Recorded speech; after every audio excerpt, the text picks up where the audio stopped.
work.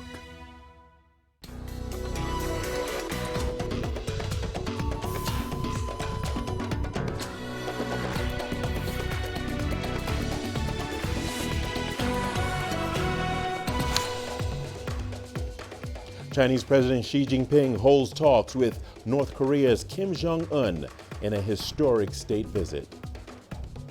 Sudan Military Council fires chief prosecutor as ICC calls for ousted President Bashir's trial over Darfur killings.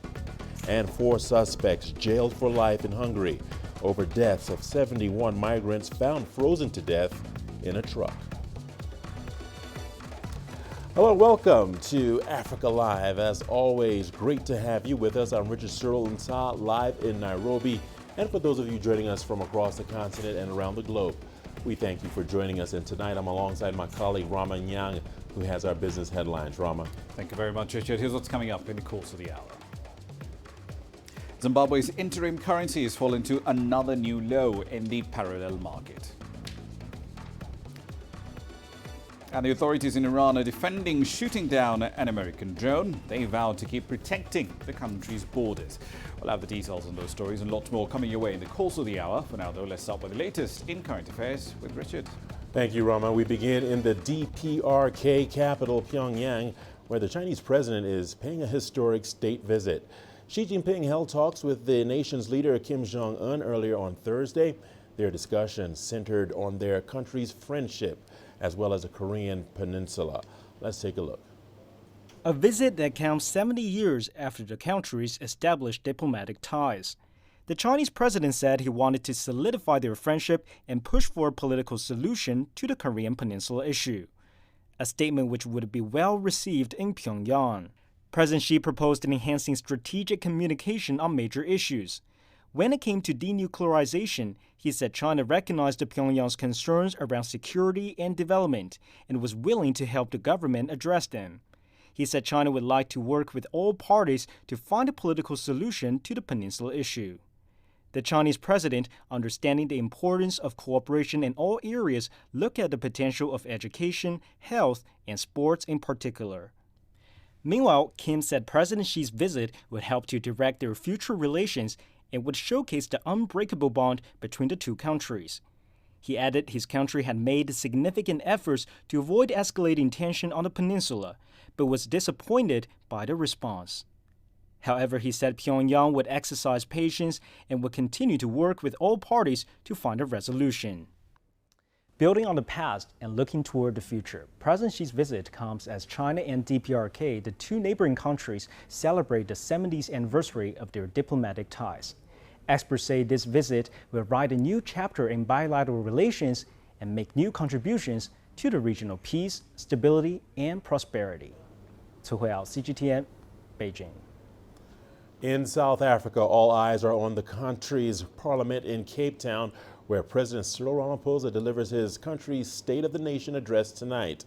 This follows South Africa's May the 8th national election and Ramaphosa's election as president of the country's 6th democratic parliament. Here is Renee DeCarme with more on that story. This will be President Cyril Ramaphosa's 3rd State of the Nation address after he was sworn in February 2018.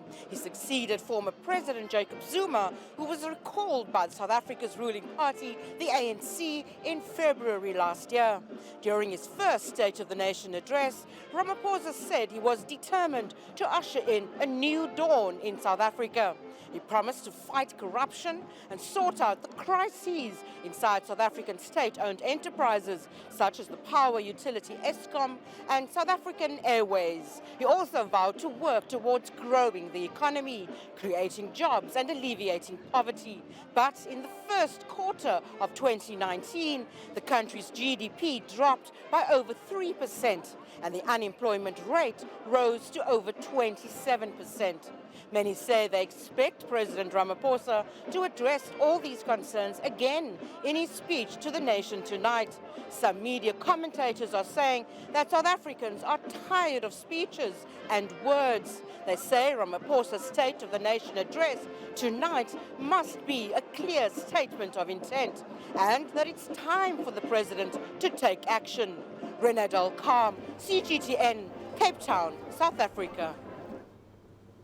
The chief prosecutor of the International Criminal Court has called on the United Nations Security Council to seize the moment and provide justice for the people of Sudan. Fatou Bensouda said this was an opportunity for the council to address the wrongs allegedly committed by former President Omar al-Bashir in Darfur and for the military crackdown on protests earlier this month. Here is our correspondent Lilling Tang with the details. Omar al-Bashir must answer for Darfur and its victims must have their day in court. That was the key message from the chief prosecutor of the International Criminal Court, or ICC, in her monthly briefing to the UN's most powerful roundtable. Now is the time to act. Now is the time for the people of Sudan to choose law over impunity and ensure that the ICC suspects in the Darfur situation finally face justice in a court of law. Al-Bashir, who was overthrown and arrested in Sudan in April, is wanted by the ICC for genocide and crimes against humanity, allegedly committed in Darfur between 2003 and 2008. The UN estimates some 300,000 people were killed. 2 other suspects are also wanted by the ICC to stand trial. Sudan remains under a legal obligation to transfer these suspects to the ICC to stand trial unless it can demonstrate to the judges of the ICC that it is willing and able to genuinely prosecute them for the same cases. But Sudan's delegate was not having any of that. The Sudanese representative reminded the ICC prosecutor and the Security Council that Sudan is not a party to the Rome Statute, the treaty behind the ICC, which means it does not have to abide by the demands. وسيقدم البشير لمحاكمة عادلة. Al-Bashir will be presented to a fair trial before the national judiciary, and it has been announced the trial will begin next week. This emphasises the willingness and ability of the national judiciary to achieve justice and to combat impunity. Al-Bashir may have been the focus for the ICC here this session, but unrest in Sudan was also a matter of division among Security Council members. The United Kingdom and France stood by the ICC on al-Bashir and repeated their support for a civilian-led government. Russia questioned the court's opinion that al-Bashir does not have immunity from prosecution, while China urged all parties to avoid interfering in Sudan's internal affairs. Lilling Tang, CGTN, New York. Moving to Nigeria, where a recent wave of attacks by Boko Haram insurgents and ISIL affiliates in West Africa is sparking fears of a resurgence, despite claims by Nigeria's military that the group has been severely degraded. The latest of such attacks is Sunday's multiple suicide attack, killing dozens in Borno State. CGTN's Daniela Pearson has more in the following report. Triple suicide bomb attacks have killed 30 people and injured at least 40 others in Konduga, a small town some 25 kilometers south of Maiduguri, the capital of Borno. Sunday's attack broke a spell of no suicide attacks in the area since April this year. No one has claimed responsibility, but a faction led by Abubakar Shekau is known to operate in the southern part of Borno State. The group is also known to rely on children to carry out suicide attacks. The UN Children's Agency, UNICEF, says 2 girls and a boy carried out the attacks. In total, 5 children have been used to carry out suicide attacks this year, compared to 40 last year. It is a marked fall in the use of children as suicide attackers, but the group is said to have devised new conscription tactics to recruit more children into their ranks. We also pay money, from what we hear, to have that kind of support from members of the society who are economically deprived and need the money. The fourth one, the final one, is where they use psychosocial means to convince young people and women to support some of these actions. So in other words, they give the impression that women are not being regarded in the society. So they convince them that if they do this, they are going straight to paradise, or whatever kind of stories they tell them. But in what appears to be a resurgence of Boko Haram, the group is not just wreaking havoc in southern Borno State. The insurgents have kept the Nigerian military fully engaged on 2 major front lines. In the south of Borno, the Shekau-led faction launched repeated attacks.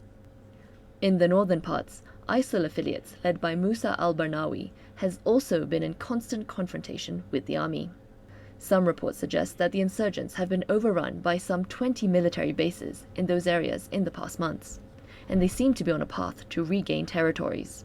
The leader of IS at the global level, that's al-Baghdadi, actually issued a statement where he called on jihadists to come to the aid of their brothers in the West African sub-region, which may suggest why we're seeing an increase in the membership of this group. Now, what has happened is that some of these new members are coming with new technology that they've acquired from places like Libya, Iraq, and Syria. Some of them are also coming with weapons that they are bringing into Nigeria. And then lastly, we're also seeing perhaps an increase in funding. Boko Haram is blamed for killing tens of thousands since the group began its violent campaign in 2009. President Buhari has made defeating the group his top priority, but various observers claim that he has only succeeded in eradicating them, while defeating them has remained an elusive dream. Daniela Pearson, CGTN. To Egypt now, where the country is set to host the 2019 African Cup of Nations, but security remains a concern. The country is still scarred by attacks, and with the death of former President Mohamed Morsi this week, the threat of further attacks are becoming stronger. So how much of a threat does Morsi's death pose to the competition? Details with our correspondent Adel Al-Maraki in Cairo. Let's take a look. Liwa al-Thawra and Hasm are two terrorist organizations believed to be the armed wing of the Muslim Brotherhood. Both groups have released statements threatening vengeance against the Egyptian authorities for Morsi's death. Analysts believe the African Cup of Nations, set to begin on Friday, could be a target.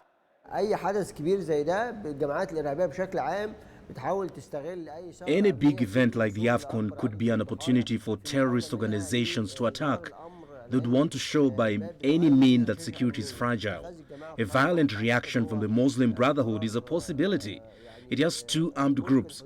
Both have seen massive crackdowns from the police. I believe they have become incapable of holding any big attack. Still, the notion is possible. Usually, any terrorist plot is directed at security personnel. No major event Egypt hosted has been previously attacked. Still, Cairo doesn't want to take any risk. There is a nationwide high security alert, more so in 4 cities hosting the matches. Security forces have already been preparing for any possible terrorist attack, even before Morsi's death. Their plan hasn't changed much. The Interior Ministry has already been holding preemptive operations against terror cells' suspected hideouts. Egypt is hosting the first 24 teams African Cup of Nations. The competition is the biggest in terms of teams, fans and media coverage. The country's reputation is at stake here, so it won't allow anyone to tamper with the success or the security of that event. Adel Mahroui, CGTN, Cairo. Let's go to Hungary, where a local court has jailed 4 suspected human traffickers for life over deaths of 71 migrants, which occurred in August 2015. Decomposing bodies of the victims were found crammed in a refrigerated truck, which had been dumped on an Austrian motorway. The 4 include an Afghan accused of being a ringleader of a human trafficking syndicate and his 3 Bulgarian accomplices. They had earlier been convicted to 25 years in jail. While pronouncing the ruling, the judge said the accused are guilty of manslaughter for refusing to open the doors of the truck even after their victims made frantic pleas. The court aggravates the jail sentence to lifetime for Lahu Samsur Yamal, the main defendant for the charges of human trafficking in organized crime.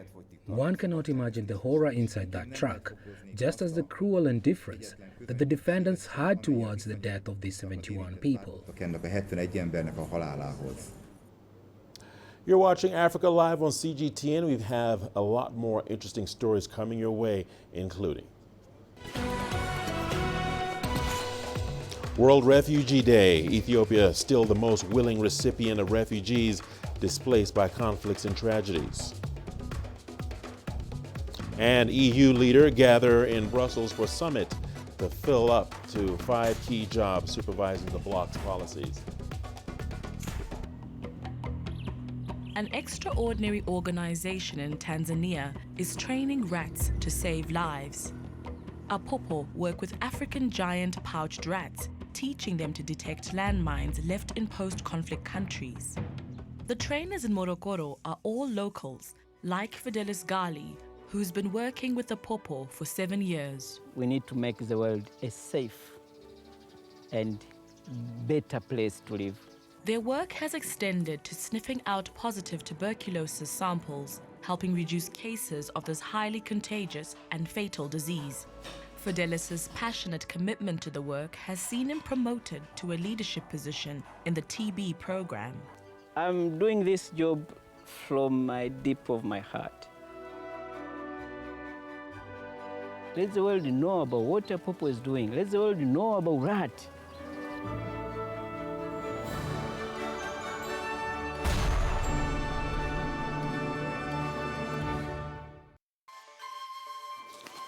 You don't find the stories of North Africa by sitting on the sidelines. You've got to get out, go there, and you'll find them. In the bazaars of Casablanca, among the crowds in Cairo, who come to visit Cairo, the ancient capital of Egypt. Along the waters of the Nile, along the sands of the Sahara. No one else will take you where we can in North Africa.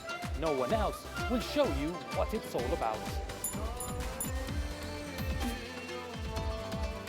CGTN, see the difference.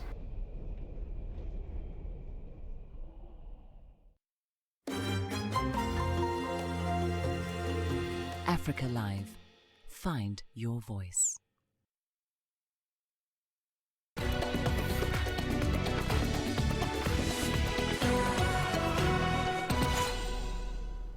Welcome back. The UN Refugee Agency, UNHCR, and Addis Ababa are closely monitoring movement of people at the border between Ethiopia and Sudan. The UNHCR says it's been preparing for a possible influx of refugees due to instability in Sudan, but hasn't seen evidence of it just yet. CGTN's Coletta Wanjohi reports from Addis Ababa. The UN says it hasn't seen a noticeable jump in refugees crossing into Ethiopia, despite the situation inside Sudan. We haven't to date registered a significant influx. We continue to receive the numbers that we've been receiving in recent years. Sometimes it's negligible, sometimes it's a small spike. Ethiopia is currently home to over 900,000 refugees. Over 40,000 of those are from Sudan. The majority arrived before April 2019, when President Omar el-Bashir was ousted. In this time, I cannot back to my home because the situation is very complicated right now in Sudan, because even there is no security, no peace, no anything. So that's why it is impossible to back into Sudan now. But UNHCR says when Sudanese refugees in Ethiopia do want to return, it has plans in place for voluntary repatriation. We will get a sense of their confidence in the political situation, in the political changes, once we start seeing them pack up their things and return themselves. They don't wait for us. We begin to see a small trickle back. That is what somewhat gives us an indication that they believe that the situation is evolving in a positive way. Ethiopia has been at the forefront of attempts to broker a truce in Sudan between civilians and the military. This is partly to try to avoid a further displacement of people. A new influx of refugees from Sudan would increase the strain on Ethiopia. It already lacks enough resources to look after the refugees it is hosting. Coletta Wanjohi, CGTN, Addis Ababa, Ethiopia. Still in Ethiopia, the country has the highest number of newly displaced refugees in the world. It shelters displaced persons mainly from Sudan, South Sudan, and Eritrea in camps that spread across the nation. CGTN's Gerum Chala recently visited one of the largest refugee camps in the west of the country and filed this report. This is a Zore refugee camp located in western Ethiopia's Benishangul Gumuz region. Here, most of the refugees have crossed the border from the war-torn South Sudan to find temporary homes at Asosa. Life is not really easy for them. Life is bad because there is some people is not going good, but and there is a school is good there. But some people, some another is not good. Today it's a special day in this 60,000 refugees sheltering camp. The president of Equatorial Guinea, Teodoro Obiang Nguema, is visiting them. He's here as the African Union champion for refugees, returnees and IDPs. President Nguema later told the refugees here he appeals on African leaders to address the root cause leading up to forced displacements. We spare no effort in the search for durable solutions against any sensitive situation that could lead to forced displacement in Africa. I make a specific and significant appeal to all member states of the African Union to continue paying special attention and efforts to the protection of refugees and internally displaced persons. The African Union is now advocating for most of its members to replicate best practices of refugee integration schemes into their respective societies. Ethiopia and Uganda have one of the best refugee laws in the continent. When I see the example of Ethiopia and also of Uganda and many countries like Kenya and other countries, they are doing well to integrate these refugees. They are human. We cannot ignore them and keep them in the camp. According to officials of this Zore refugee camp, there is no plan for now to return these refugees back to their respective countries of Sudan or South Sudan because of the insecurity still being seen in those two countries. In fact, there are reports that the number of refugees in this camp is increasing by the day. Grumjala CGTN Azore refugee camp in western Ethiopia.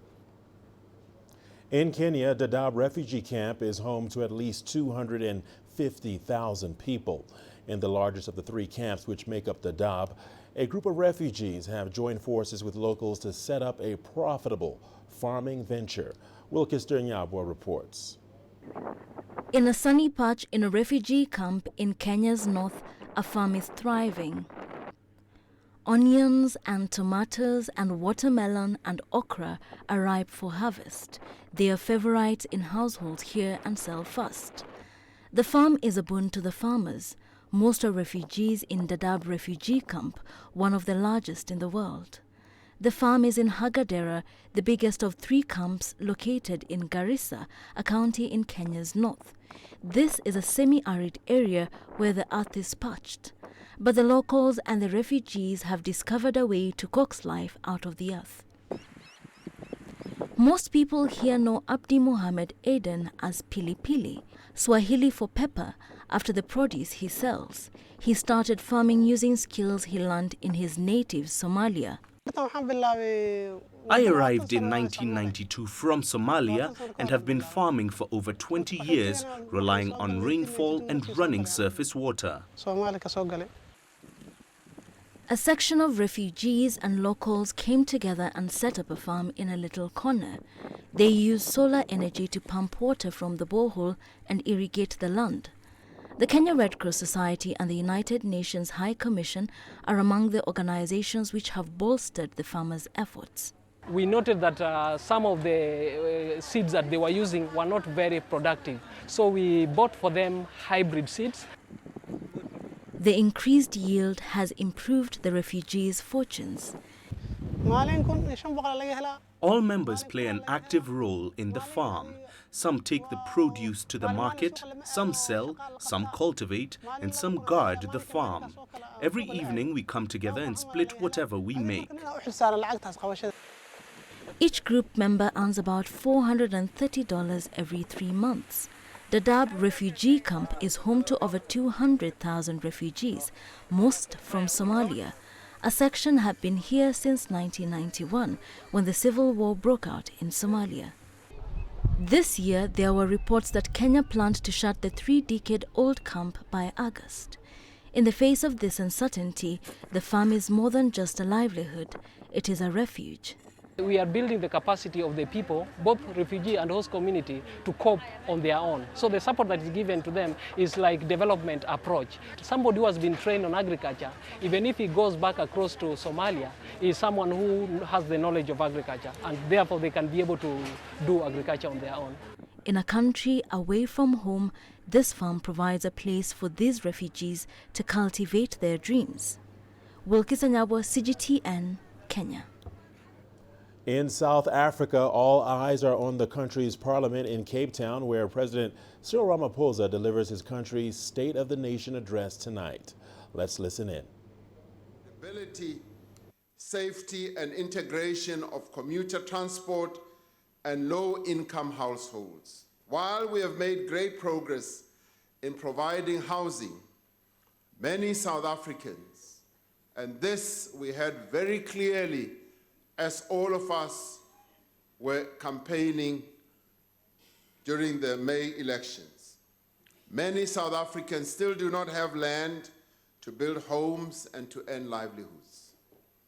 In the next 5 years, we will accelerate the provision of well-located housing and land to poor South Africans.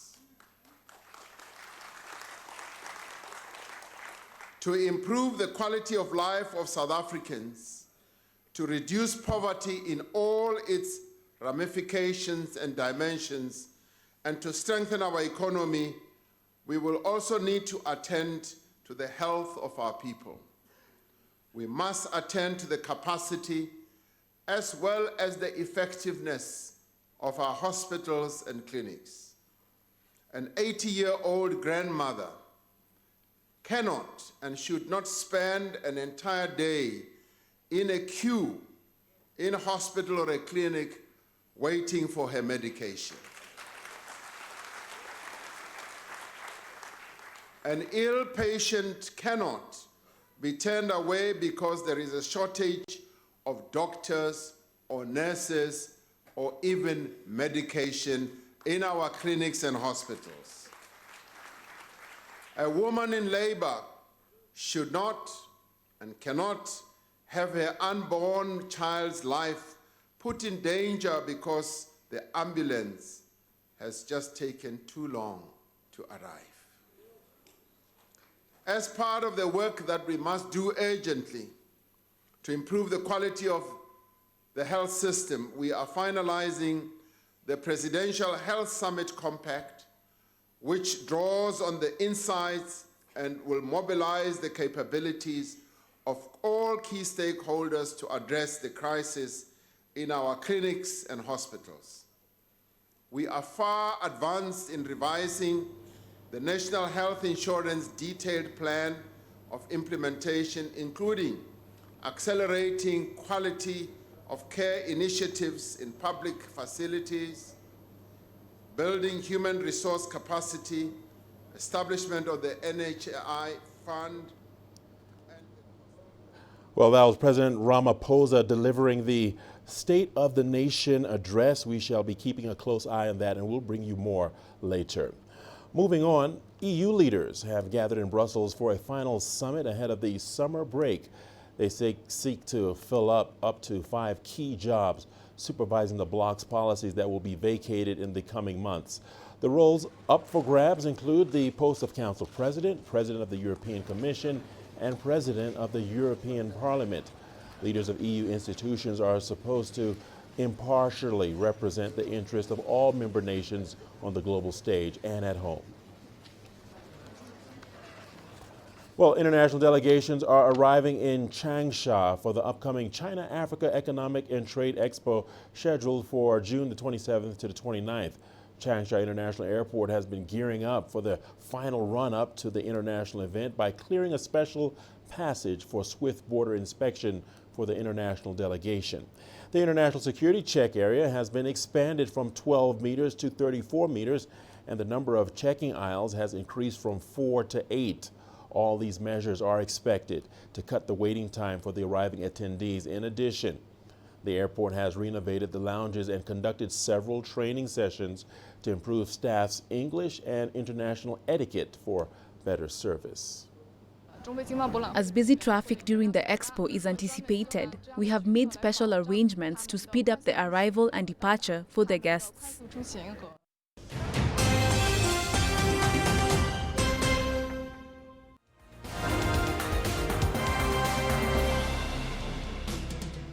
Let's take a recap of top stories making headlines this hour. Chief Prosecutor of the International Criminal Court, Fatou Bensouda, wants Sudan's ousted President Omar al-Bashir transferred to The Hague for mass killings in the Darfur region. Bashir is wanted by the ICC on charges of crimes against humanity in Darfur between 2003 and 2008. He has denied the charges. The court issued warrants for his arrest in 2008 and 2010. A court in Hungary has jailed 4 suspected human traffickers for life over deaths of 71 migrants which occurred in August 2015. Decomposing bodies of the victims were found crammed in a refrigerated truck which had been dumped on an Austrian motorway. The 4 include an Afghan accused of being a ringleader of a human trafficking syndicate and his 3 Bulgarian accomplices. The UN Refugee Agency, UNHCR, and Addis Ababa are closely monitoring movement of people at the border of Ethiopia and Sudan. The UNHCR organization says it's been preparing for a possible influx of refugees due to instability in Sudan, but it hasn't seen evidence of that just yet. And in the DPRK capital, Pyongyang, the Chinese president is paying a historic state visit. Xi Jinping held talks with the nation's leader, Kim Jong-un, earlier on Thursday. Their discussion centered on their country's friendship as well as the Korean Peninsula. And that is a wrap of your top stories making headlines this hour.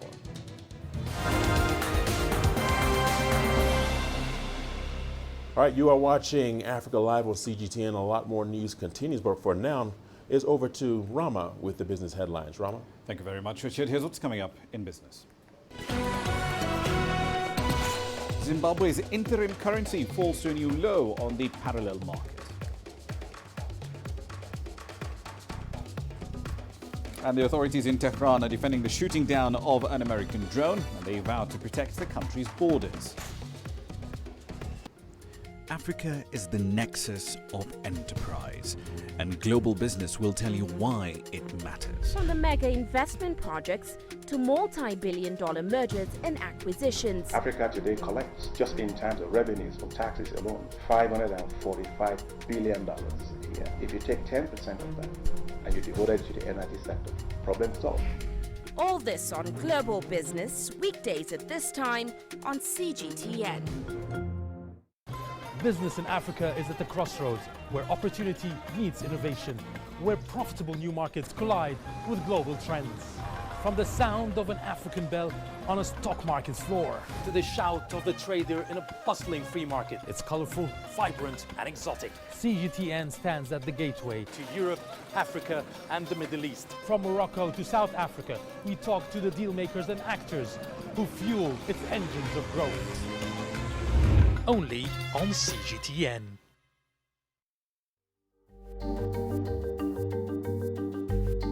Africa Live. Find your voice.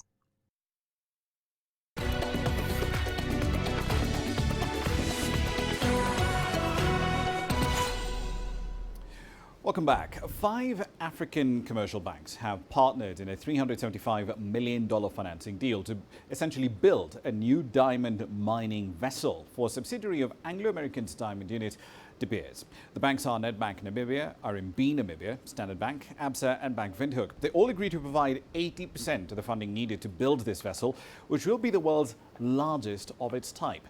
Debmarine Namibia, it's a 50-50 joint venture company between De Beers and the government of Namibia, will provide the balance of $94 million. The ship will be known as the AMV3. It will be the 7th in Debmarine Namibia's joint venture fleet, which mines high-quality diamonds from the ocean floor using high-tech surveying equipment. Now, Zimbabwe's interim currency did fall to a new low on the black market on Thursday. Local companies have been demanding payment in the American dollar as a hedge against inflation, which is running at its highest level in a decade. The RTGS dollar, to use its more common name, has fallen by over 60% against a greenback since its introduction back in February. Public sector workers' demands for a second pay rise this year could further undermine a government drive to convince lenders of its ability to impose fiscal discipline. Zimbabweans are enduring a severe shortage of American dollars, fuel, medicines, bread, and they're also dealing with daily power cuts that last at least 10 hours. Speaking of currencies, ECOWAS over in West Africa, it's close to having a single currency. Finance ministers and central bank governors from the region have agreed on the technical issues that they need to deal with in order to set up this single currency for the bloc. Now, that decision was announced in Abidjan in Cote d'Ivoire after a consultative meeting on the issue. CGTN's Deji Badmus has more. The key issue about the ECOWAS single currency has been the macroeconomic convergence criteria, which require, among others, that member countries maintain a single-digit interest rate at the end of each year, fiscal deficit of not more than 4% of GDP, and gross foreign reserve covering at least 3 months of imports. Now, the 15 member countries of the bloc had always struggled to meet those key criteria. And so in March this year, parliamentarians in the region agreed to float the single currency with select countries that have met the criteria, while others could join when they meet the conditions. Now, finance ministers and central bank governors of the region say they have now been able to reach an agreement on some of the technical issues involved in the plan, like, for instance, the harmonization of macroeconomic policies and sustainable compliance now with the convergence criteria, the name and symbol of the future currency, the choice of the exchange rate regime, and the central bank model to be adopted. The draft report from the Abidjan meeting is now expected to be sent to the heads of state of the region for a review in their meeting scheduled for the Nigerian capital of Abuja later this month. If everything goes according to plan, the ECOWAS single currency is expected to roll out by 2020. And that, of course, would be a huge achievement. The plan has been in the works for over 2 decades now, but political leaders in the region have just not been able to strike out a unanimous deal on the issue. But it now appears they are close to one. Deji Badmus, CGTN, Lagos, Nigeria.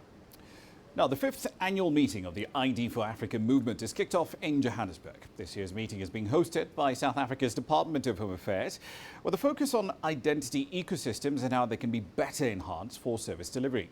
Home Affairs authorities from right across the continent are all attending. CGTN's Oyulisa Njamela was there. ID for Africa is an ID for all movement that accompanies African nations on their way to develop robust and responsible ID bionetworks around digital identity in the service of development, humanitarian action, security and facilitation. It is a tripartite with representations from African governments, development agencies and industry. This annual meeting has become an appropriate place for sharing experiences and best practices. The ID for Africa movement wants to continue to play a vital role in empowering the identity communities in Africa and encourage dialogue and knowledge sharing. Our focus from the beginning has been on promoting dialogue and knowledge exchange within the identity community. We have done that and we continue to do that through several instruments. Large numbers of African government agencies testify to the important role these instruments play in their planning, decision-making, capacity-building efforts. We believe that ID for Africa has a role to play in promoting transparent and responsible adoption of digital identity in various countries on the continent. Since its inception in 2014, this forum has developed the reputation of one that provides a platform for government agencies to develop expertise, to share experience, and to work at building capacity around the important subject of how digital identity can support a wide range of government services for citizens and for accelerating development broadly. ID for Africa was motivated by the need to promote legal identity for all in Africa and to empower individuals to claim their rights and to benefit from the fruits of development. One of the gaps that we do confront is the inadequate registration of those who come to find solace in our countries. We have been particularly inadequate in registering those who are asylum seekers or refugees. Experts here acknowledged that this continent still faces steep challenges when it comes to issues of identification. It is quite alarming that in this era of the fourth industrial revolution, we still have citizens on this continent of ours who are born, get married, and die without it ever being recorded anywhere. In essence, they never existed. ID for Africa exists so that together, in tandem, we move and where possible, accelerate our efforts to reach full registration for each and every citizen who exists on this African continent. For the first time since its existence, the ID for Africa movement is being supported by representatives of international organizations. Yudis Njamela for CGTN in Johannesburg, South Africa.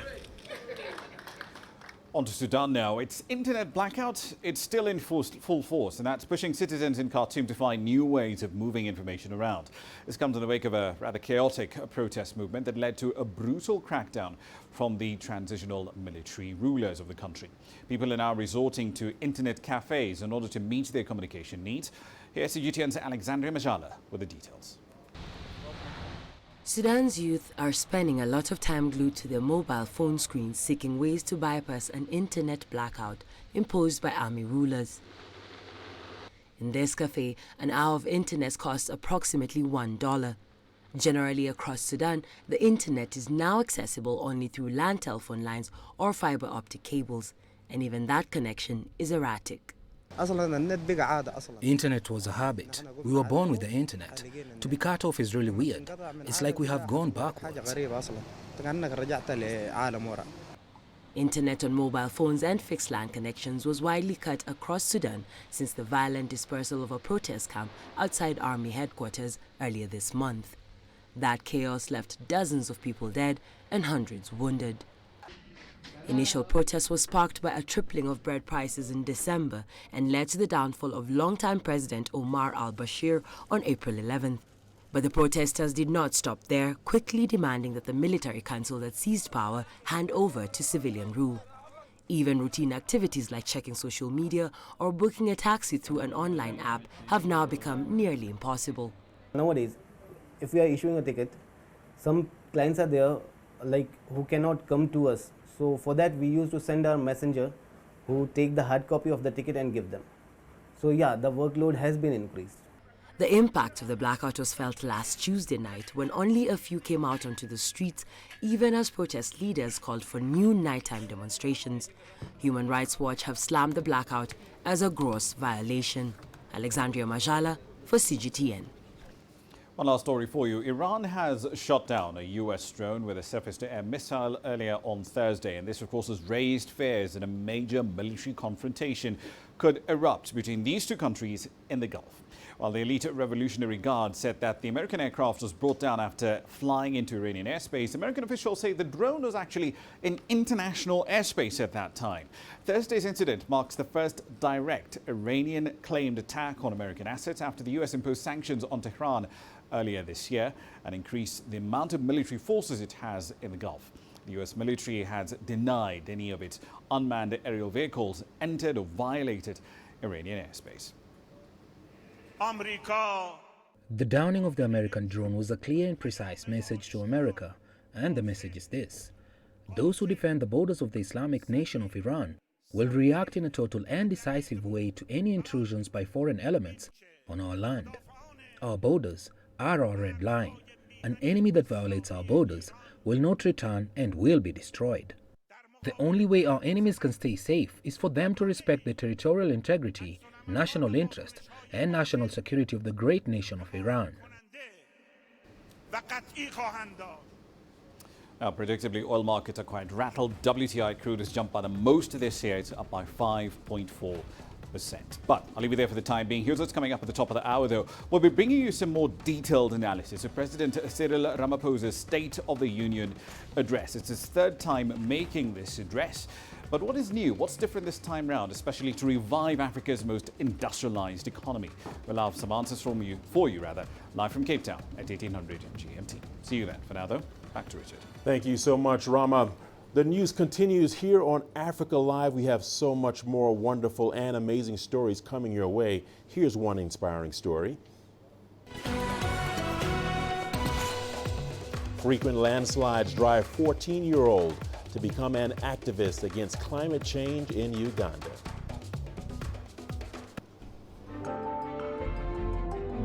Africa Live. Find your voice.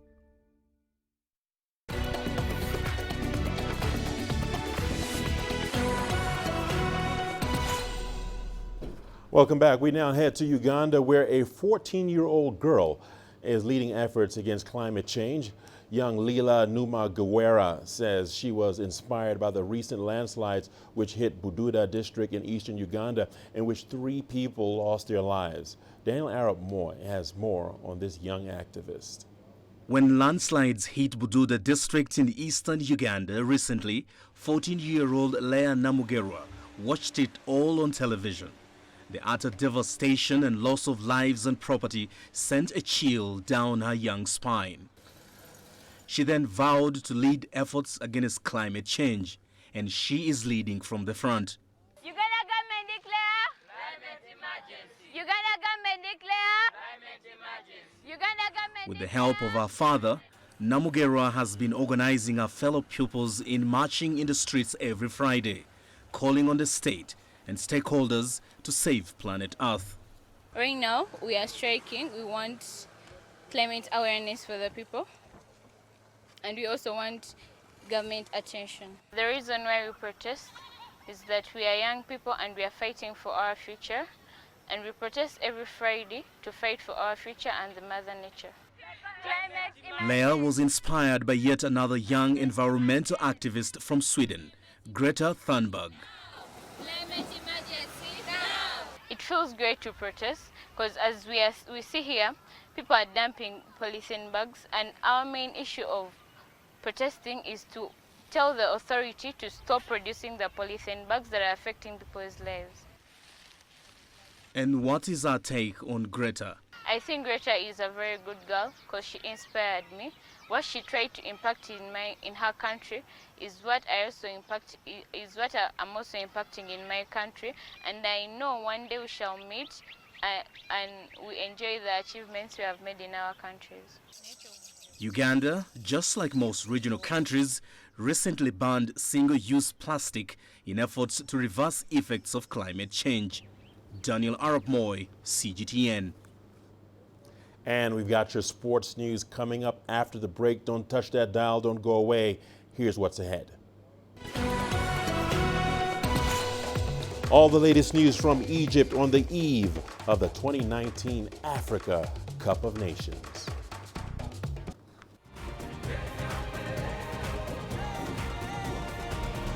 Africa Live. Find your voice.